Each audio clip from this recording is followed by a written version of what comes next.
민주야! 민주야! 민주야! 왜 그랬어? 파도가 밀려왔다 사라진다. 기억들도 그렇게 왔다 간다. 난 뭐가 괴로운 걸까? 과거? 거짓? 아니면 내 자존심? 그 사람도 살아남으려 발버둥 쳤던 것뿐일 텐데 용서할 수 있을까? 아니, 용서할 자격이나 있나? 사랑이 남아있는 건지, 외로움이 두려운 건지, 아니면 그냥 놓아주기가 아까운 건지. 파도 소리는 답을 주지 않는다. 그저 부서질 뿐. 안녕하세요. 감성 FM 장마철입니다. 오늘은 42살 김남준님의 사연을 전해보려 합니다. 구독과 좋아요는 사랑입니다. 지금부터 시작할게요. 나는 거울 앞에 선 내 모습을 볼 때마다 한숨이 나왔다. 내 나이 38. 이 나이가 되도록 여자랑 연애 한 번 제대로 못 해본 남자. 바로 나 김남준이다. 남준아, 너 올해 몇 살이더라? 38. 아이고, 장가는 언제 갈 거야? 명절만 되면, 아니, 부모님 친척분들이 집에만 오시면 꼭 던지는 질문이었다. 처음엔 웃으며 곧 좋은 사람 만나겠죠 하고 넘어갔다. 그게 벌써 8년 전 30살 때였다. 32, 35, 그리고 이제 38. 이젠 그 질문이 들려올 때마다 스트레스가 하늘을 찔렀고 가슴이 철렁 내려앉았다. 남준아, 넌 치과의사잖아. 그런 좋은 직업 가지고 왜 결혼을 못하니? 그래, 나는 치과의사다. 강남은 아니어도 강북에서는 나름 잘 나가는 치과를 운영하고 있다. 부모님이나 친구들은 늘 그 말을 하였다. 너 스펙이면 여자들이 줄을 설 텐데. 하지만 거울은 거짓말을 하지 않는다. 168cm의 작은 키, 100kg이 훌쩍 넘는 배불뚝이 체형. 그리고 솔직히 잘생겼다고는 할 수 없는 얼굴. 동그란 얼굴에 작은 눈, 낮은 코. 대학 시절 용기를 내서 같은 과 여자 후배에게 고백했던 기억이 난다. 오빠 미안해요. 오빠는 그냥 좋은 선배로만 생각했어요. 그때 후배의 눈빛을 나는 잊을 수가 없다. 미안함보다는 당혹스러움이 가득했던 그 표정. 어떻게 감히 너 따위가 나한테? 하는 표정이었다. 그 후로 몇 번의 소개팅이 있었다. 어머니 친구분이 주선해 주신 자리, 친구가 억지로 끌고 간 미팅. 하지만 결과는 늘 한결같았다. 남준아, 그 여자애 어땠어? 아, 연락이 안 되네. 말재주라도 있었다면 좋았을 텐데. 나는 사람들 앞에만 서면 입이 얼어붙었다. 아니, 정확히 말하면 여자들 앞에만 서면 그랬다. 그래도 치료할 때 환자들에게는 나름 말을 잘한다고 생각했는데 이 역시 여자 앞에서는 달랐다. 함께 일하는 간호사건 여자 손님이던 무조건 여자면 버벅대기 일쑤였고 얼굴이 예쁜 여자면 버벅거림은 2배가 되었다. 한마디로 난 그냥 요즘 시대 말로 찐따였다. 직업 빼고 인간으로서의 난 찐따 중에 찐따였다. 요즘 뭐 재밌는 거 봤어요? 아, 그냥 별로. 소개팅에서 여자가 던진 가벼운 질문에도 나는 이렇게밖에 대답하지 못했다. 어색한 침묵이 흐르고 여자는 핸드폰을 꺼내 시간을 확인했다. 그리고 저 급한 일이 생겨서요라며 자리를 떴다. 그래도 치과 운영은 잘하고 있었다. 환자들은 원장님 손이 정말 좋으세요라며 칭찬했고 경제적으로도 나름 안정적이었다. 하지만 그게 뭐가 중요한가? 퇴근 후 혼자 먹는 저녁, 혼자 보는 TV, 혼자 누워있는 주말. 드라마 속 썸 타는 남녀 주인공을 보며 대리 연애 감정을 느끼고 있는 나였다. 어머니는 요즘 들어 더 조급해지셨다. 남준아, 엄마가 또 좋은 사람 소개받았는데 한번 만나볼래? 엄마, 이번엔 괜찮아요. 괜찮긴 뭐가 괜찮아? 너 이러다가 평생 혼자 살 거야? 평생 혼자. 그 말이 가슴에 비수처럼 꽂혔다. 나도 알고 있었다. 이대로 가면 정말 혼자일지도 모른다는 걸. 밤에 침대에 누워 천장을 바라보며 생각했다. 나 같은 사람도 사랑받을 수 있을까? 드라마에서처럼, 영화에서처럼 누군가 날 보고 설레고 좋아해 줄 수 있을까? 38살 봄. 나는 여전히 그 답을 찾지 못한 채 또 하루를 보내고 있었다. 다음 날 아침이 밝아왔다. 원장님, 이번 주 금요일에 치위생사 면접 있으시죠? 수간호사 선생님의 말에 나는 고개를 끄덕였다. 우리 치과에 치위생사가 한 명 더 필요했다. 환자가 늘어나면서 기존 스태프들만으로는 감당이 안 됐기 때문이다. 금요일 오후 면접은 생각보다 일찍 끝났다. 2명의 지원자가 왔는데 한 명은 갓 졸업한 23살의 앳된 소녀 같았고 또 한 명은 면접실 문이 열렸을 때 나는 숨이 멎는 줄 알았다. 안녕하세요, 이민주입니다. 단정한 단발머리, 깔끔한 흰 블라우스에 검정 치마. 화장기 없는 얼굴이었지만 그게 오히려 더 단아해 보였다. 이력서 상 35이기에 미친놈처럼 나는 이미 그녀와의 사랑을 꿈꾸고 있었다. 앉으세요. 경력이 꽤 되시네요. 네, 개인 치과에서 5년 근무했습니다. 차분하고 조근조근한 목소리였다. 질문을 하는 내내 나는 평소보다 더 떨렸다. 이건 소개팅도 아니고 면접인데 왜 이렇게 떨리는 거지? 역시 난 진정한 찐따인 건가? 이전 병원은 왜 그만두셨어요? 원장님이 몸이 안 좋아지시며 폐업하게 되어서요. 그래서 지원하게 됐습니다. 면접 내내 민주 씨는 침착했다. 질문에 막힘없이 답했고 전문 지식도 확실했다. 무엇보다 그 차분한 분위기가 나를 편안하게 만들었다. 세상에 이런 현모양처가 또 있을까 싶었고 이미 나는 그녀와 살림을 차리고 아이들을 낳고 가을 나들이를 가는 상상의 나래를 펼치고 있었다. 면접이 끝나고 수간호사 선생님이 물었다. 원장님, 누구 뽑으실 거예요?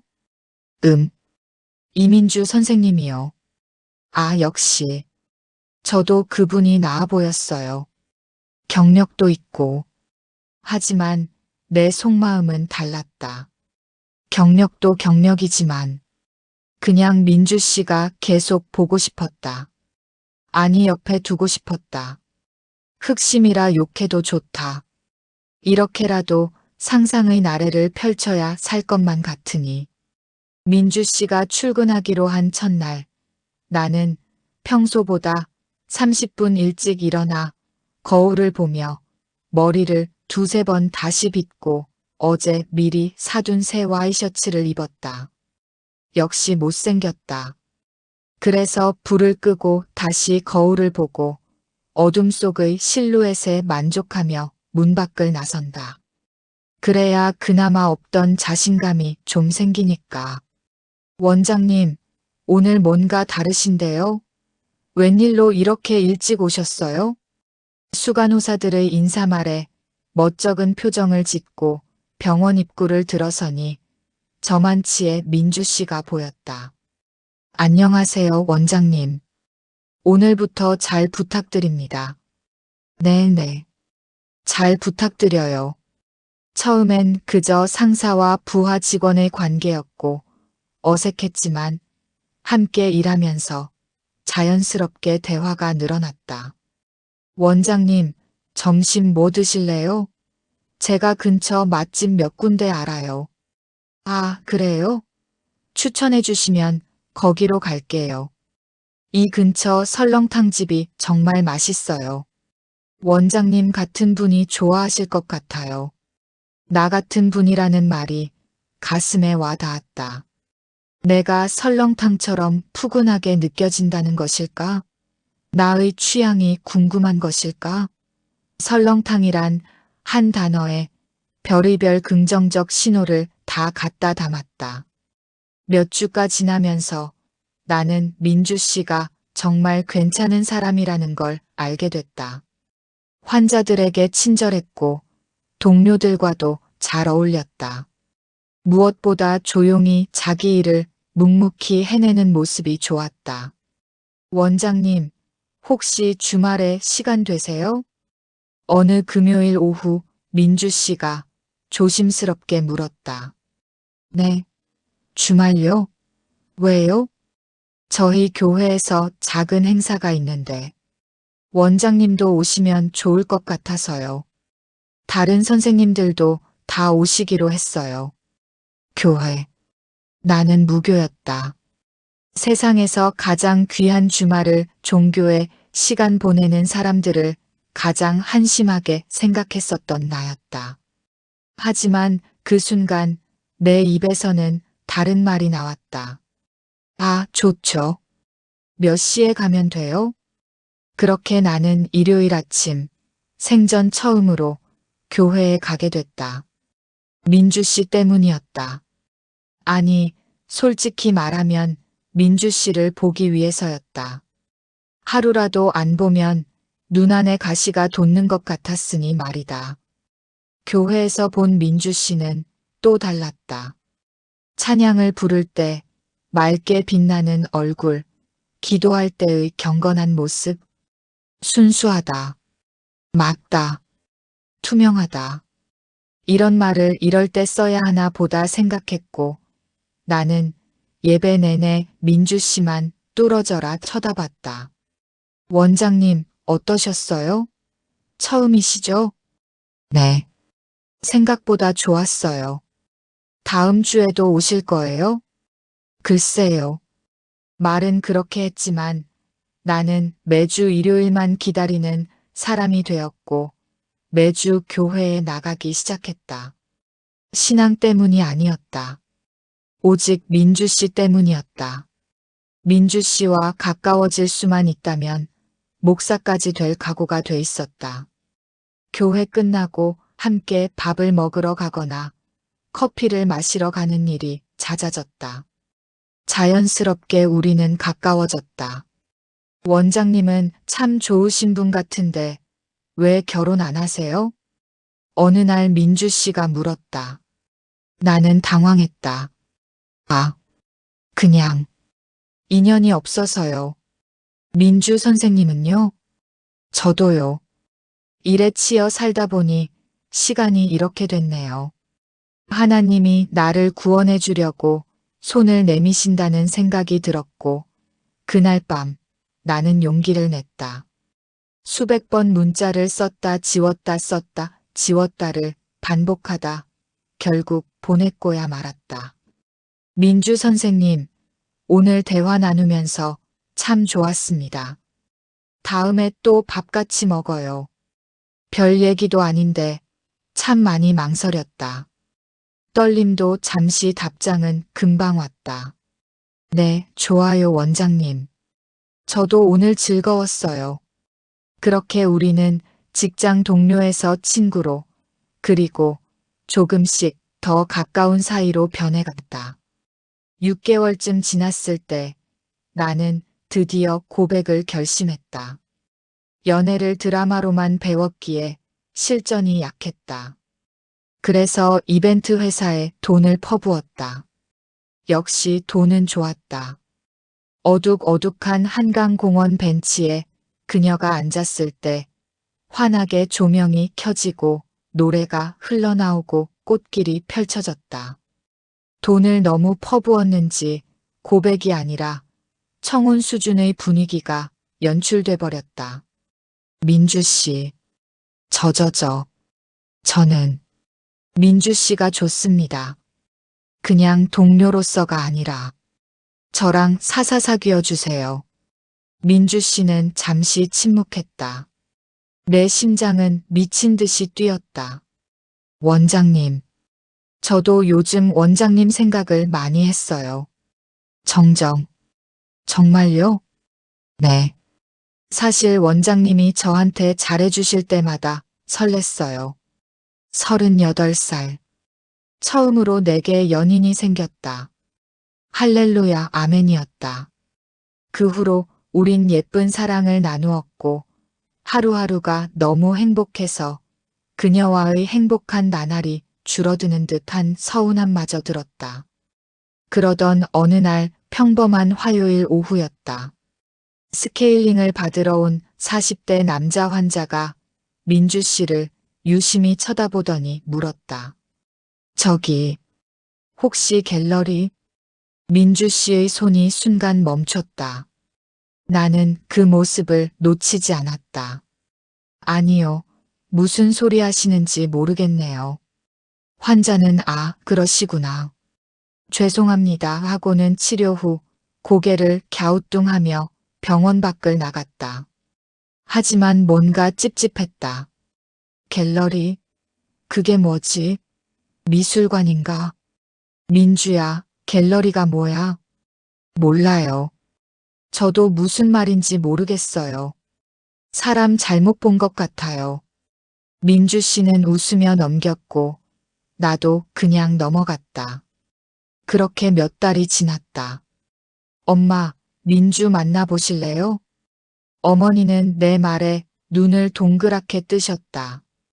뭐, 너가 여자친구를? 네, 진지하게 만나고 있어요. 결혼까지 생각하고 있고요. 어머니는 기뻐하시면서도 걱정스러운 표정을 지으셨다. 애 부모님은 어떤 분들이시니? 집안은?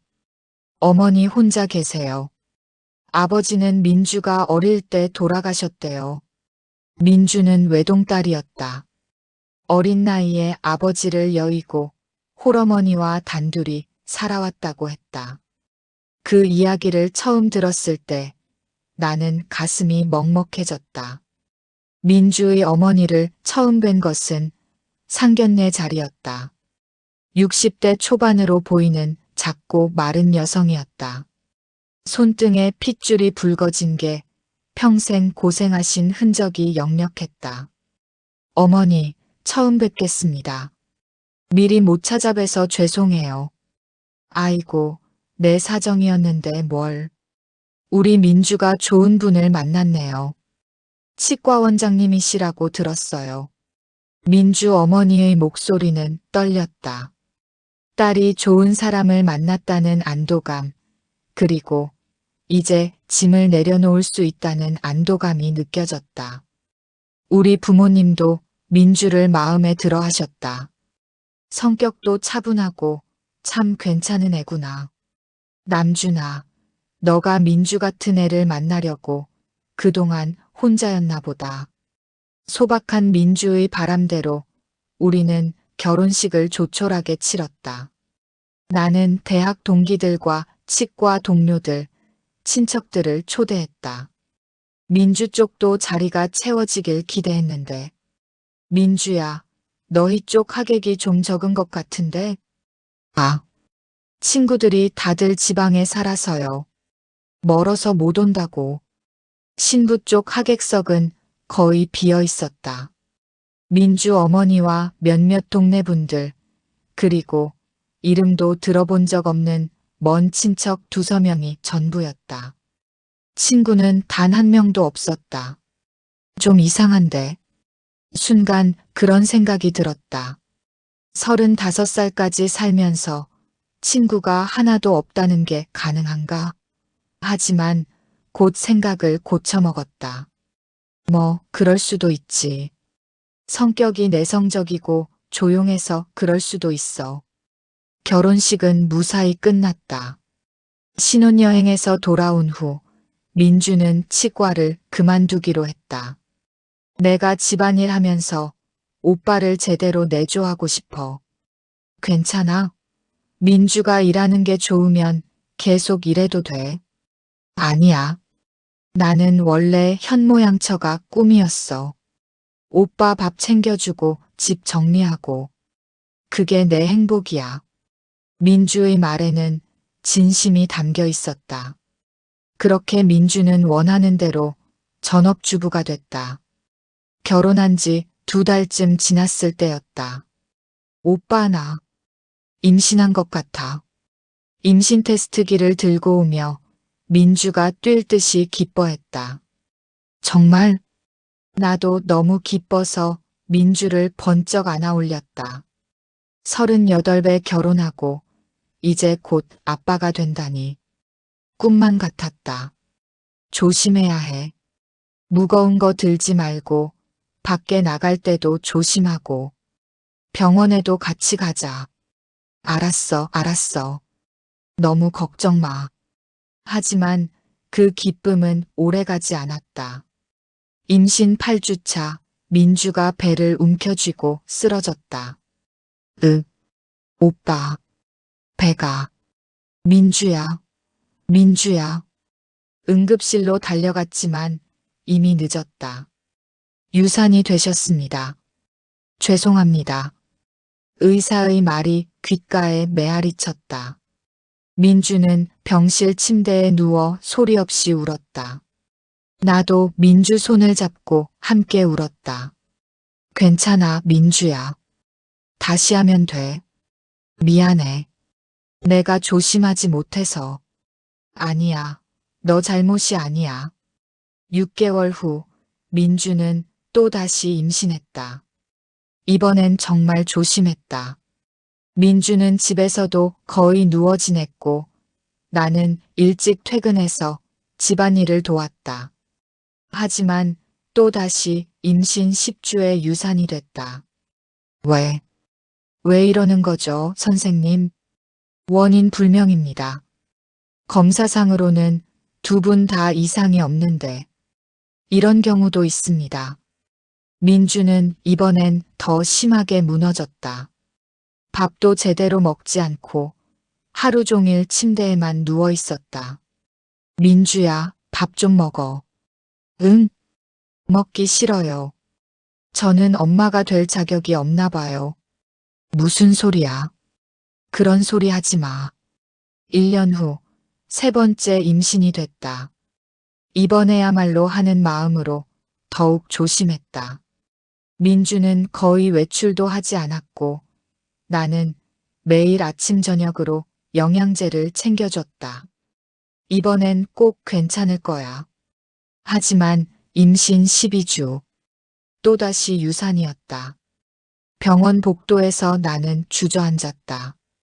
민주는 병실 안에서 소리내어 울부짖었다.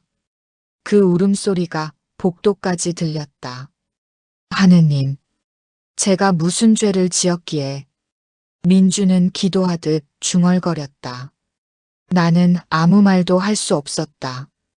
위로의 말도 찾을 수 없었다. 집으로 돌아온 후 우리는 한동안 말도 거의 하지 않았다.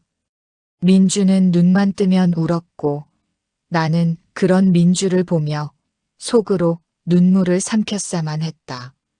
내가 뭘 잘못한 건가? 우리가 뭘 잘못한 건가? 결혼의 행복은 온데간데 없고 우리 집엔 슬픔으로 가득했다. 결혼 2년차 가을이었다. 민주는 조금씩 예전의 모습을 되찾아가고 있었다. 더 이상 아이 이야기는 꺼내지 않았다. 서로에게 너무 아픈 주제였다. 오빠 답답해. 여기 근처 새로운 마트 생겼던데. 나가서 장 보고 오자. 그래, 먼저 나가 있어. 잠깐 화장실만 갔다 나갈게. 민주가 나간 지 10분쯤 지났을 때 내 핸드폰이 울렸다. 민주였다. 오빠 미안한데 내 차 트렁크에 장바구니 있을 거야. 나올 때 챙겨서 나와. 아, 그래. 챙겨서 나갈게. 나는 민주 차 열쇠를 들고 주차장으로 내려갔다. 트렁크를 열고 장바구니를 찾았다. 그런데 장바구니가 안 보였다.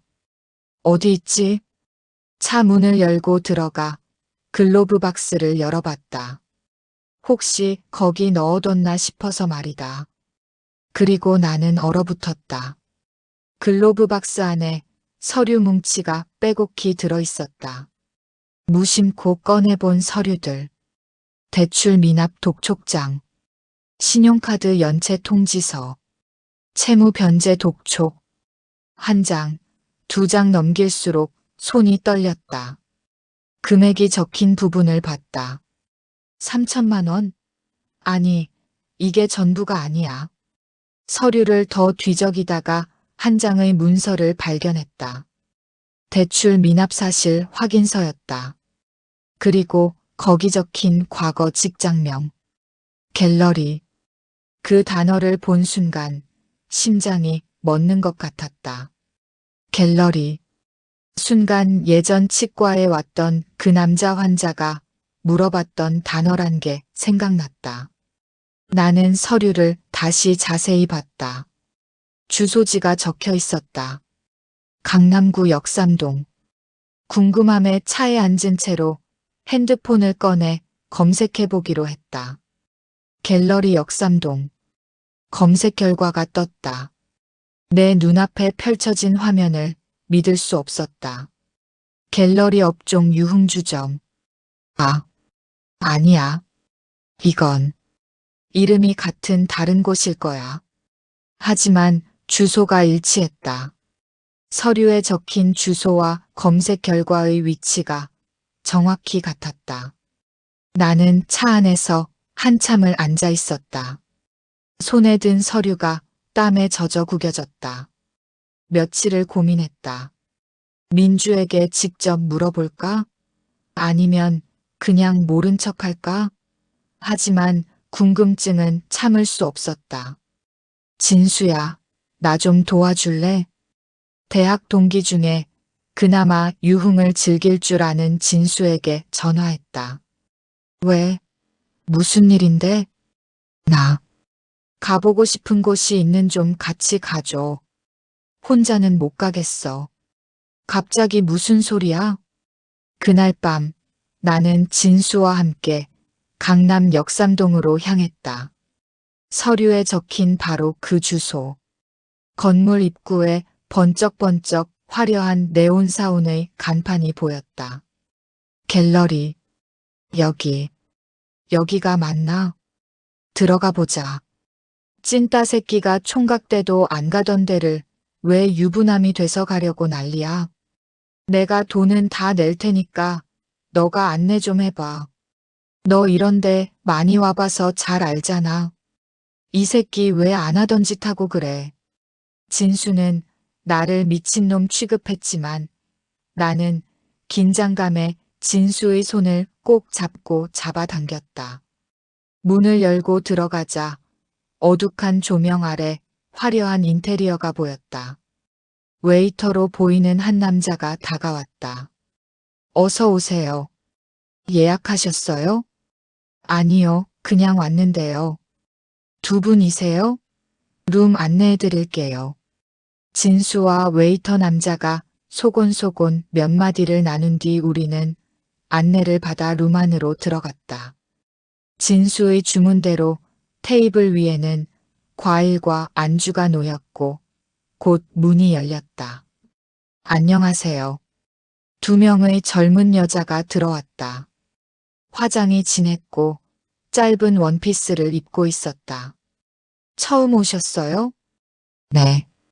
나는 여자 파트너가 따라준 술을 연거품 마시고 또 마셨다. 마시지도 못하는 술을 계속 따라주는 대로 마셔댔다.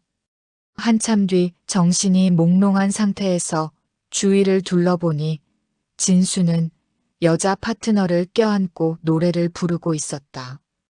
아, 맞다. 내가 온 목적이 이게 아니었지. 정신을 차린 뒤 주머니에서 핸드폰을 꺼냈다. 떨리는 손으로 민주 사진을 찾아 여자 파트너에게 보여줬다. 혹시 이 사람 아세요? 여자는 사진을 보더니 눈을 크게 떴다. 어머, 민주 언니. 어떻게 민주 언니를 아세요? 그 말에 내 머릿속이 하얘졌다. 여기서 일했어요? 네. 언니 여기서 오래 일했어요. 저랑 같이 일했었는데. 아, 근데 지금은 그만둔 지 꽤 됐어요. 언제까지 일했는데요?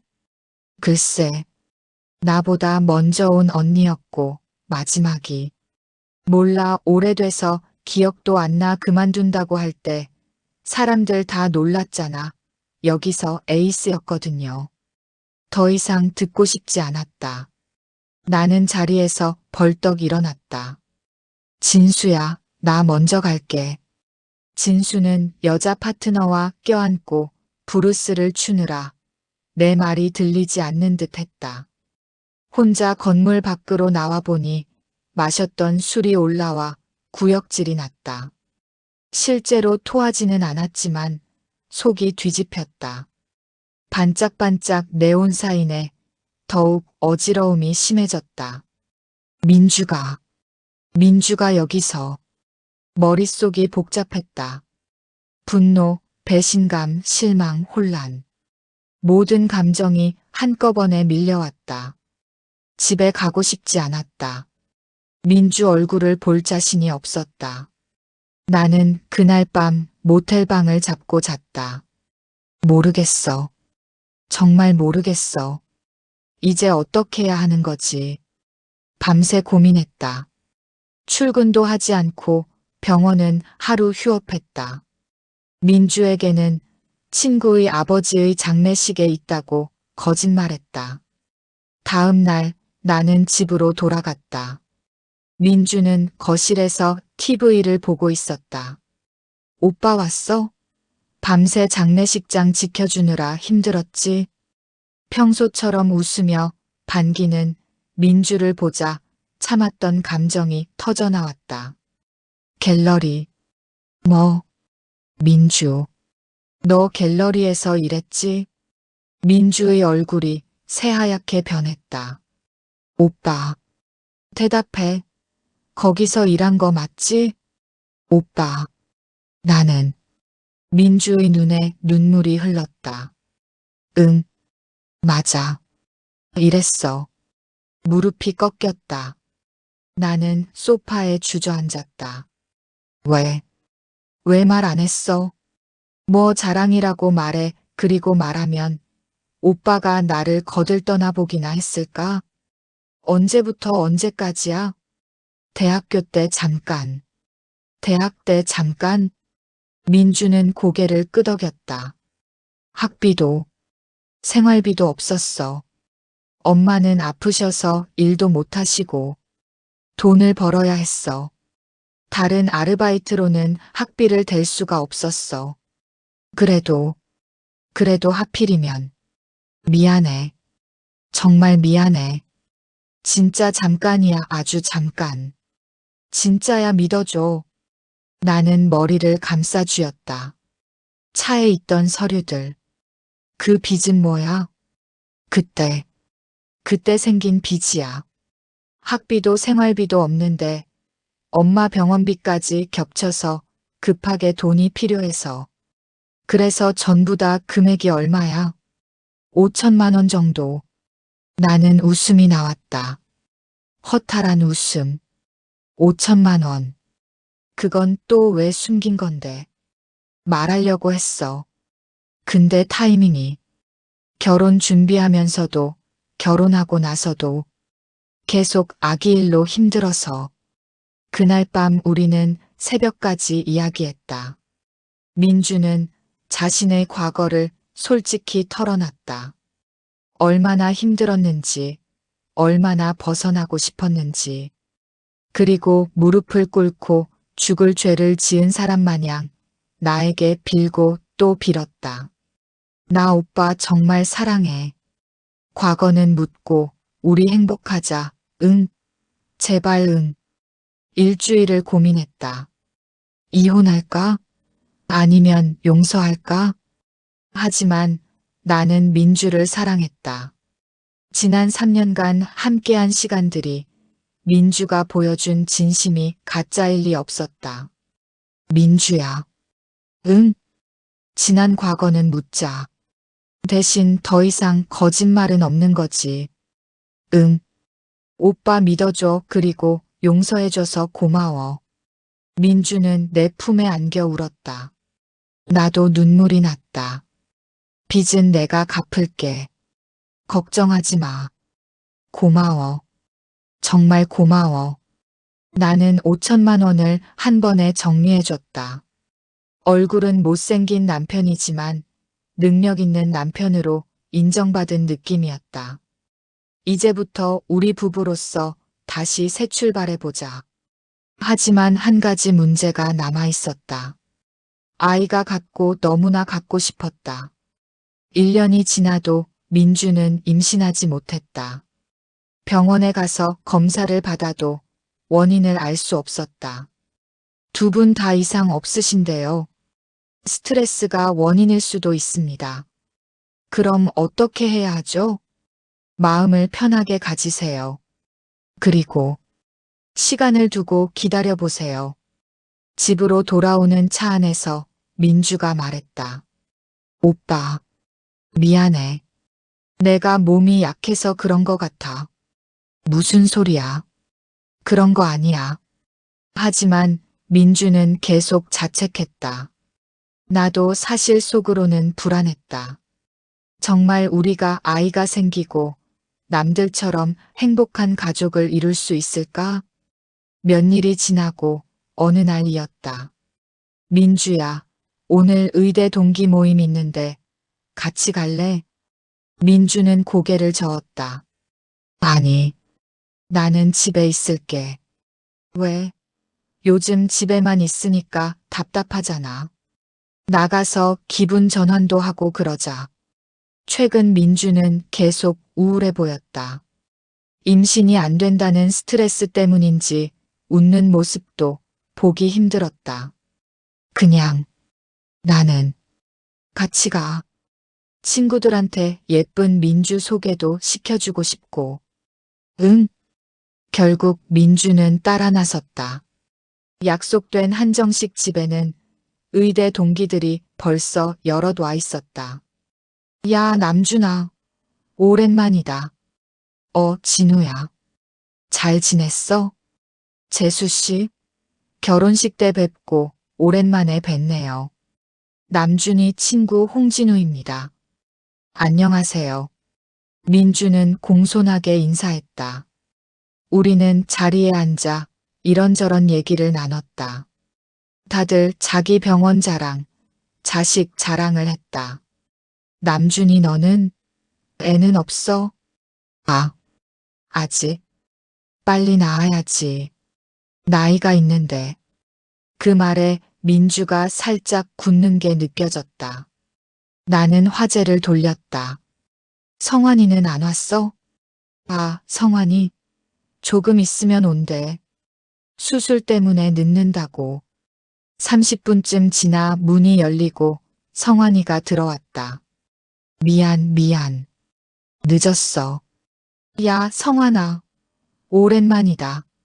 성환이는 강남에서 산부인과를 운영하는 친구였다. 대학 때부터 공부도 잘하고 똑똑했던 녀석이었다. 성환아, 여기 내 와이프 민주야. 이민주, 이 친구가 내 대학 동기 성환이고 유명한 강남의 산부인과 의사야. 인사 나눠. 그 순간이었다. 민주와 성환이의 눈이 마주쳤다. 둘 다 귀신이라도 본 듯 얼굴이 창백하게 변하는 걸 볼 수 있었다. 안녕하세요. 민주의 목소리가 떨렸다. 네. 안녕하세요.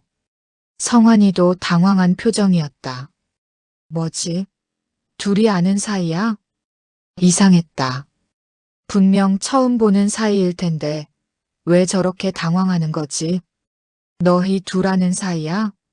아, 아니요. 처음 뵙는 것 같은데. 민주가 황급히 부인했다. 성환이도 고개를 저었다.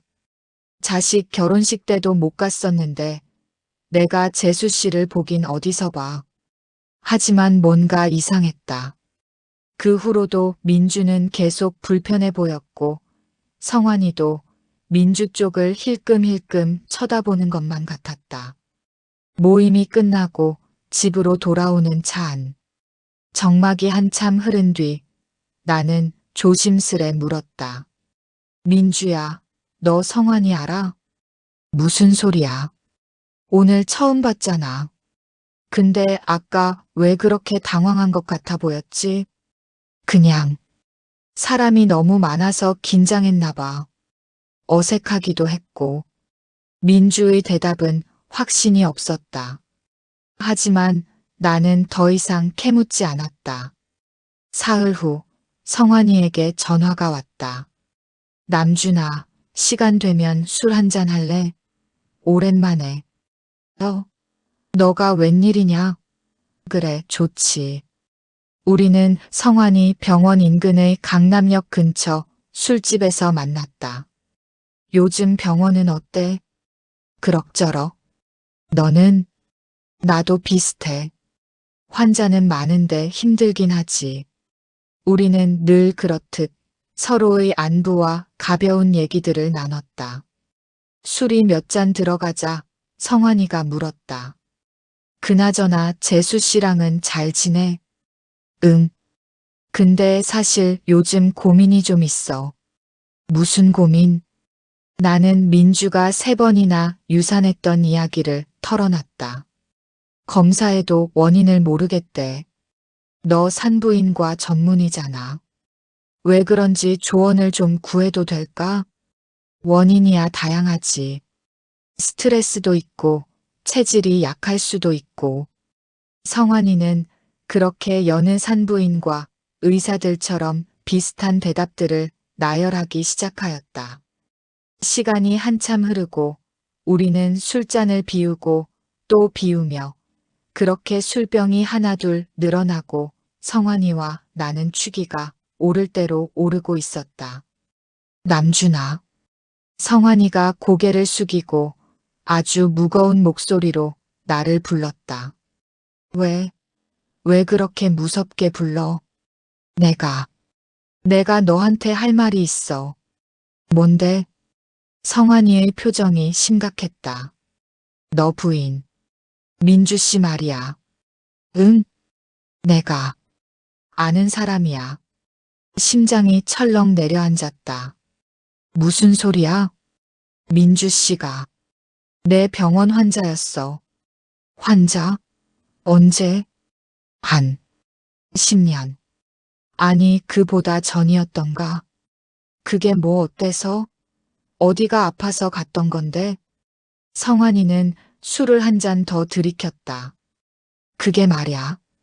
진료 내용이 말야. 뭔데 이 자식아, 왜 이렇게 뜸을 들여? 성환이는 무엇인가 결심한 듯 나를 똑바로 보며 말했다. 진료 내용이 말야. 임신 중절수술이었어.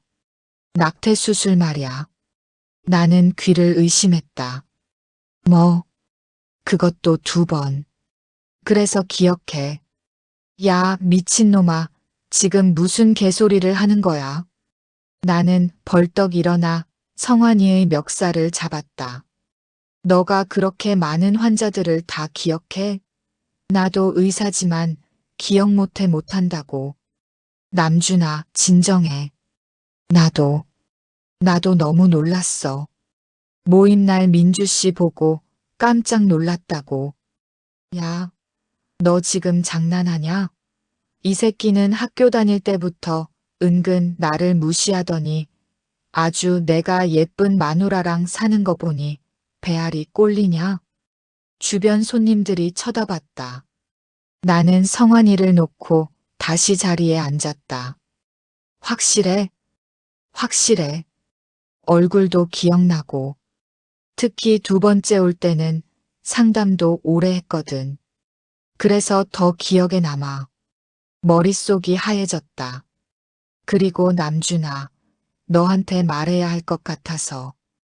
뭐, 의학적으로 명확히 밝혀진 건 아니지만, 잦은 중절 수술이 습관성 유산의 원인이 될 수 있다는 추측이 있어. 추측이잖아, 개새까. 의사가 연구 결과로 얘기해야지. 그따위 가설이나 믿고 앉아있냐.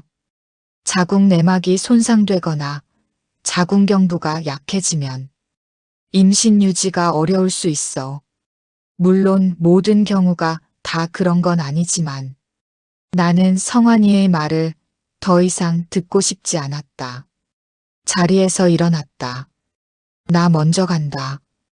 다신 연락하지 마, 개새까. 남준아. 술집을 나와 택시를 잡아탔다. 중절 수술. 한 번, 두 번. 갤러리에서 일했던 충격도 사실 아직 남아있는데. 이건 또 뭔가. 집에 도착했을 때는 밤 11시가 넘어 있었다. 민주는 내가 올 때까지 기다리며 거실에서 TV를 보고 있었다. 오빠 왔어? 술 많이 먹었어?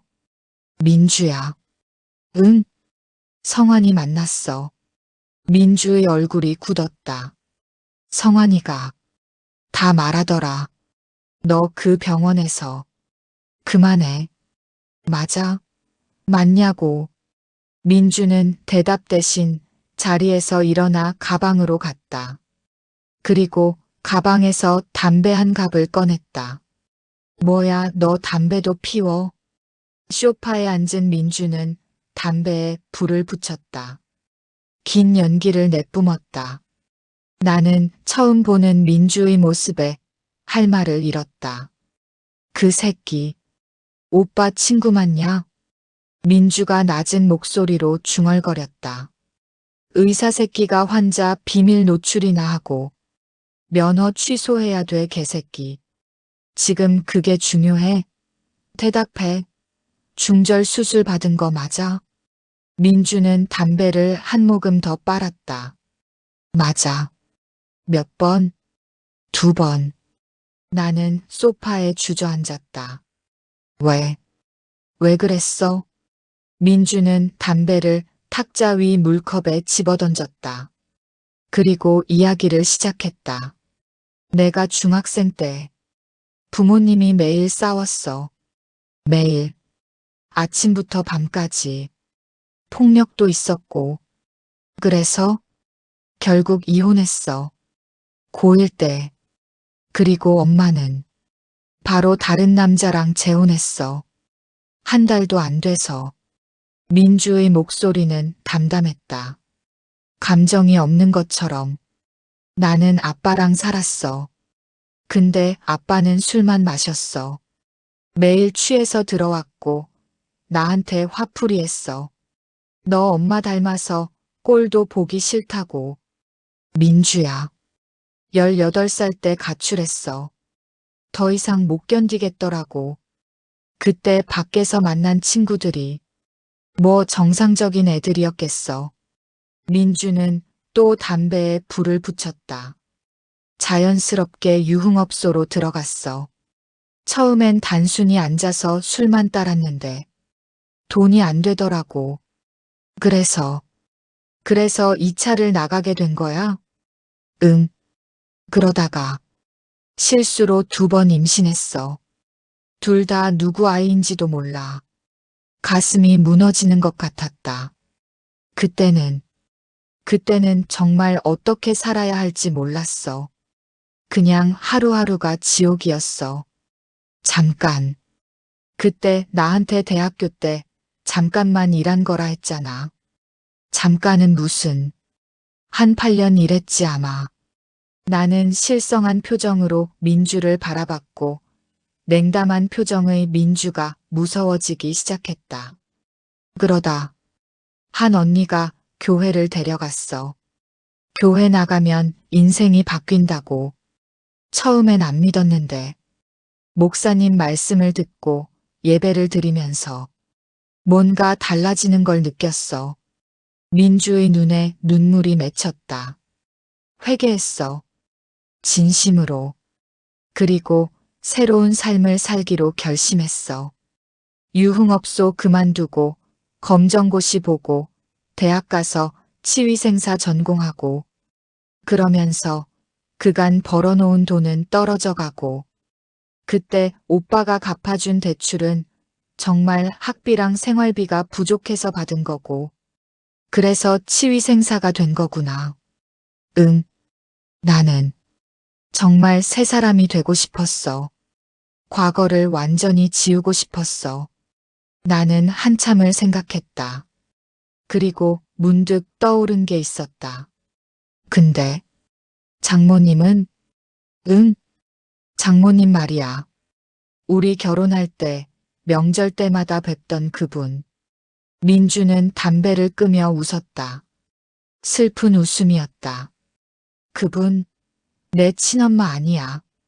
뭐, 업소 주방에서 일하시던 이모야. 나는 실소가 터져나왔다.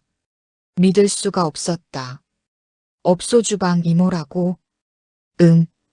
그분이 나한테 제일 잘해주셨거든. 엄마처럼. 그래서 부탁했어. 결혼식 때 엄마 역할 해달라고. 친엄마는 연락도 안 돼. 그래서 결혼식 때 하객이 그렇게 없었구나. 친척도 없고 친구도 없고. 응, 미안해. 다 거짓말이었어. 민주는 내 눈을 똑바로 쳐다봤다. 오빠, 나 이제 더 이상 숨길 게 없어. 다 말했어. 미친년. 이혼하고 싶으면 해. 나는 오빠 결정에 따를게. 오빠가 같이 살고 싶다고 하면 같이 살고 헤어지고 싶다고 하면 헤어질게. 민주의 눈빛은 담담했다. 체념한 것처럼 보였다. 근데 오빠 이제 와서 이런 말 하면 믿을지 모르겠지만 나 말야 오빠 진심으로 사랑했어. 지금도 마찬가지고. 왜? 어리숙해 보여서? 직업이 의사라서? 너랑 즐겼던 개새끼들이랑은 다르게 순수해 보여서? 근데 내가 너무 더러운 사람이라는 거 알아. 당신 같은 사람이랑은 어울리지 않는다는 것도 알아. 민주는 방으로 들어갔다. 문이 닫혔다. 나는 거실에 혼자 남았다. 물컵에 담긴 담배꽁초를 바라봤다. 어떻게 해야 하지? 정말 어떻게 해야 하는 거지? 눈을 감으면 보였다. 그날 갔던 갤러리에서 민주가 화려한 원피스를 입고 남자들 옆에 앉아 있는 모습, 웃으며 술을 따르는 모습, 남자의 손이 민주 어깨에 올려지는 모습, 그리고 그 이후 그 더러운 으윽. 나는 이불을 걷어차며 일어났다. 새벽 4시였다. 잠을 잘 수가 없었다. 거실로 나가니 민주가 소파에 앉아 있었다. 잠이 안 와? 대답하지 않았다. 대답할 수가 없었다. 일주일이 지났다. 나는 치과를 임시 휴업했다. 원장님, 괜찮으세요? 갑자기 휴업이라니. 죄송합니다. 개인 사정이 좀. 간호사들과 환자들에게 미안했지만 도저히 일을 할 수가 없었다. 환자 얼굴이 보이지 않았다. 치료기구를 잡은 손이 떨렸다. 집에서도 밖에서도 괴로웠다. 민주는 얼마나 많은 남자와 상상만으로도 치가 떨리고 미칠 것 같았고 밥도 목구멍에서 넘어가질 않았다. 말 그대로 숨이 막혔다. 어느 날 밤 나는 민주에게 말했다. 이혼하자. 민주는 놀라지도 않았다. 당연히 내가 그렇게 나올 거라 생각한 얼굴이었던 것 같다. 알았어. 그래도 함께한 정이 있으니 너 몫의 재산 분할도 줄게. 필요 없어. 나는 아무것도 안 가져갈게. 민주가 도대체 무슨 생각인 줄 알 수가 없었다. 대신 하나만 약속해. 뭔데? 오빠 나 때문에 망가지지 마. 다시 좋은 사람 만나고 행복하게 살아. 그 말이 더 화가 났다. 나 같은 찐따가 좋은 사람을 어떻게 만나겠어? 오빠의 내면을 볼 줄 아는 여자가 어딘가에 또 있을 거야. 그렇게 시간이 흐르고 법원 출석일이 잡혔다. 2주 후 화요일 오전 10시. 하지만 그날 아침 나는 법원에 갈 수 없었다. 법원에 가면 정말 끝이구나. 답답했다. 가슴이 터질 것 같았다. 뻥 뚫린 바다가 너무나 보고 싶었다. 그래야 살 것 같았다. 바다나 보러 가자.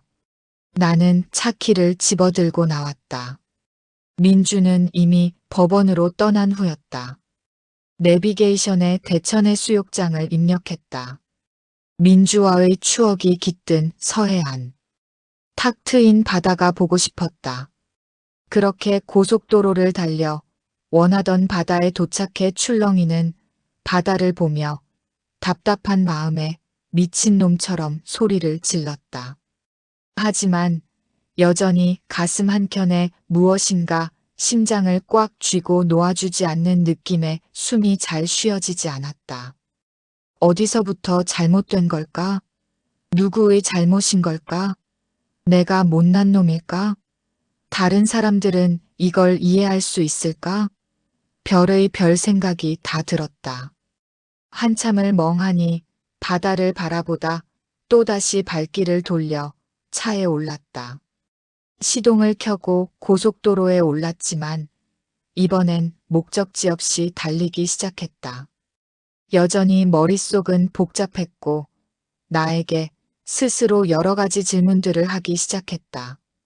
정말 이혼하는 게 맞을까? 하지만 어떻게 용서해? 그 많은 남자들과 상상이 또 시작됐다. 민주의 과거, 그녀가 겪었을 일들, 그녀가 안겼을 남자들, 돈벌이가 아닌 몸도 마음도 준 적도 있을 거야. 아, 나는 소리를 질렀다. 핸들을 세게 쥐었다. 진정해. 진정하라고. 하지만 진정이 안 됐다. 눈앞이 흐려졌다. 눈물인지 아니면 그냥 초점이 안 맞는 건지. 이혼하고 나면 뭐 하지? 또 혼자가 되는 건가? 다시 그 외로운 삶으로? 찐따 같은 삶으로? 아니, 이번엔 더 힘들 것 같았다. 한 번 사랑을 알아버렸으니까. 한 번 행복을 느껴버렸으니까. 민주, 너도 피해자야. 환경의 피해자. 너가 선택한 게 아니잖아. 아니다. 아니야. 그래도 선택은 민주 너가 한 거야. 다른 길도 있었을 텐데. 돈 없다고 술집 가면 이 세상 여자 반이 술집에 있을 거야. 머릿속이 뒤죽박죽이었다. 그때였다. 빵빵. 경적 소리. 정신을 차리고 보니 내 차가 중앙선을 넘고 있었다. 아, 급하게 핸들을 꺾으려 했지만 너무 늦어버렸다. 마주오던 트럭이 보였다. 거대한 철제 덩어리가 내 쪽으로 다가왔다. 아, 이렇게 끝나는구나. 순간 민주의 얼굴이 떠올랐다. 처음 면접 때 본 단아한 모습, 교회에서 찬양하던 맑은 얼굴, 유산하고 눈물 흘리던 슬픈 얼굴. 민주야, 미안해, 사랑해, 꽝.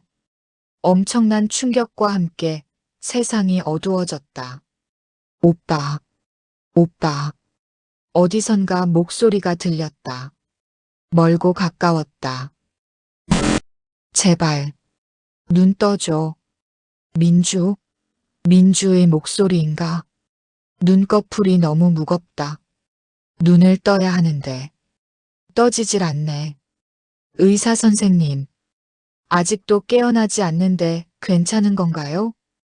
환자분 상태가 많이 좋아지고 있습니다. 곧 깨어날 겁니다. 의사? 여긴 병원인가? 며칠이 지났을까? 아니, 몇 주가 지났을까? 드디어 눈을 떴다.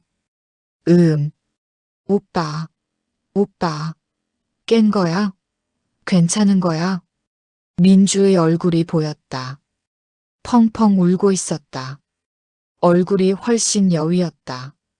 눈 밑에 다크서클이 짙게 깔려 있었다. 민주. 야? 응, 나야. 내 목소리 들려? 여기가 어디야? 병원이지 어디야? 바보야, 오빠 사고 났었어. 사고? 기억이 희미하게 떠올랐다. 고속도로, 트럭, 충돌. 얼마나? 자고 있었어? 한 달. 한 달 만에 깨어난 거야.